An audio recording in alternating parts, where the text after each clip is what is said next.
Hi there, I'm Nigel Worrell of Florida Leisure, and today I've got the world famous Jack Hanna with me to talk about the brand new facility here at Busch Gardens, the Animal Care Center. So Jack, what do you actually think about the new facility? Well, the Animal Care Center here is really a model for other zoological parks, not just in this country but throughout the world. The only one I saw like it was like in the Hillsville in Australia, where the public can now see what goes on. Not that it was ever secretive what went on in the zoo, it's just that our hospitals like Columbus, or our nutrition centers, our food prep centers are off grounds. That's just what we did. The Busch Gardens is taken it to the next level where the public now can go in here and help prepare food for the animals, see what they eat, and you'll see they have the finest food in the world. Most people don't eat like this. And then they have the finest medical care in the world, and they'll see that as well. If you see that hospital in there, I'll bet you there's, I don't know how many countries in the world wouldn't even have a hospital like that. So you can see that what they're doing here is educational as well. So it's fine dining for animals as well? Yeah, fine dining. You know, I'd like to have my knee surgery in there right now. I've had knee surgery here in a few weeks, so I'd like to do that too. Right. So, I mean, how would you compare treatment for animals going back from when you first started to today? It's beyond stratospheric, the difference. Back in the 60s when I was a young man, in the 70s when I started working in zoos, you know, if something happened to an animal, you just go out there and take care of it in the field or wherever it was, you know. And back then there were just regular veterinarians, you know, that would work on the animals. We didn't have veterinarians that specialized in exotic animal medicine like we do today. Or even at Ohio State University, you have orthodontists, you have, not orthodontists, you have the eye doctors, you have the gynecologists, you have the bone orthopedic surgeons. Veterinary medicine all now is specific to that field. You follow me? Sure. Who'd ever thought of that back then would be impossible. You would never think that specialized fields in veterinary medicine would ever exist, and that's what you have going on here. Sure. So from an education point of view, it's very, very important from a public point of view. Yeah, like I tell people, you can't have conservation without education. Again, Busch Gardens and SeaWorld are at the forefront of education. But you remember something, they come here to the park to have fun. Once you get them here, they come here to have fun. When they have had fun, they've been educated. That's a key to a good park. That's why a lot of zoological parks come here, is to learn how they do it here. Right. You see all the fun they're having here. There's rides here, there's all sorts of things here right now. Sure. And they're being educated as well. So let's head on into the Animal Care Centre and find out what it's all about. As you can see, the Animal Care Centre is going to be open to guests, and they'll be able to closely observe and even take part in the animal care experience. That we're going to be throughout the day preparing various animal diets, various sizes and types. Right now we have a wide variety of fruits and vegetables. We're going to be preparing a herbivorous diet for one of our animal ambassadors here. But we also, guests will be able to have opportunities to prepare tiger diets, lion diets, making elephant enrichment, a wide variety of food items and fun toys and whatnot. He's a marsupial, so he's very similar related to kangaroos and koalas. You find him in the island of New Guinea. And this is one of the many animal ambassadors you'll be able to meet here at Busch Gardens.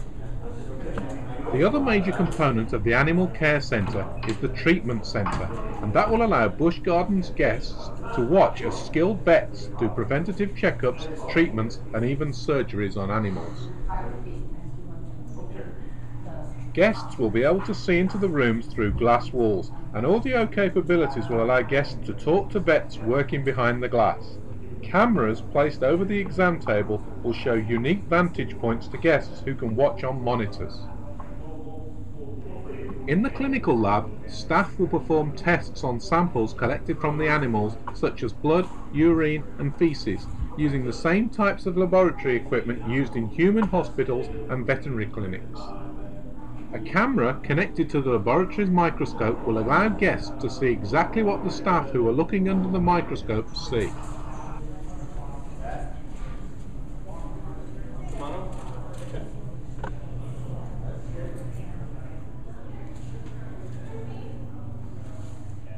Obviously, the most interesting part of it, and the part we're most excited about, is that it's going to be open to the public. So our guests are going to be able to watch what we do during our veterinary exams, and just basically go along as we're doing animal care. If they don't have the best sight, they'll sometimes run into stuff. So obviously, going to check its face out really closely, make sure it hasn't got any sprays. You want to check the eyes out. We do check their ears out. In the wild, that's where they tend to accumulate debris and stuff. Usually, these guys keep pretty clean ears, but we'll always check that. They, of course, don't want to hold still, so it is a little bit of a challenge. This is one of our hyrax. This is actually our male. And he kind of looks like he's maybe a marmot or a rodent, but he's actually closest related to elephants. We checked him out twice last year just to make sure that that wasn't an issue, and it turned out just to be a spike in elevation, one of his blood values. It didn't turn out to be anything serious, but we like to try to keep a pretty close eye when they get to those sort of things. So what does it do? It's increasing the blood flow to the area that he shines it on, and that helps feed the kidney. So that flamingo, it's a little hard to see from back here, but she's got some little cracks in her skin from the cold, dry air this time of year, and so he's shining that laser on to help those cracks heal. And what did you say the procedure was called? It's cold laser therapy. Really alien. Is it? I don't know what you would call them, but the folks who are out there. I mean, maybe the ones who are feeding them or who are kind of overseeing it. Yeah. Do they just stay in contact with you? Anywhere up to a dozen animals.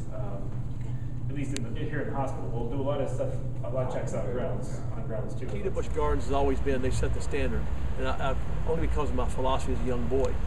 The key to this place is one word, that's F-U-N. When people come here, we've done major surveys, spent a lot of money, I'm sure Busch Gardens has. People get their families, say, let's go to Busch Gardens. We're going to learn the Latin name of every animal, kids, and we'll question you. I want to know where they're from. You don't do that. You come here to say, let's go to Busch Gardens, have fun today.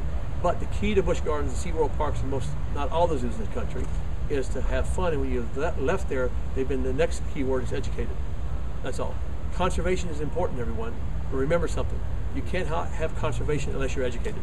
It's very simple. Whether I go to Rwanda, where I have a little place, or whether I go around like the last countries last week, I make sure that even in my shows, you have fun watching our show. Not because it's Jack Hanna, it's because we teach that.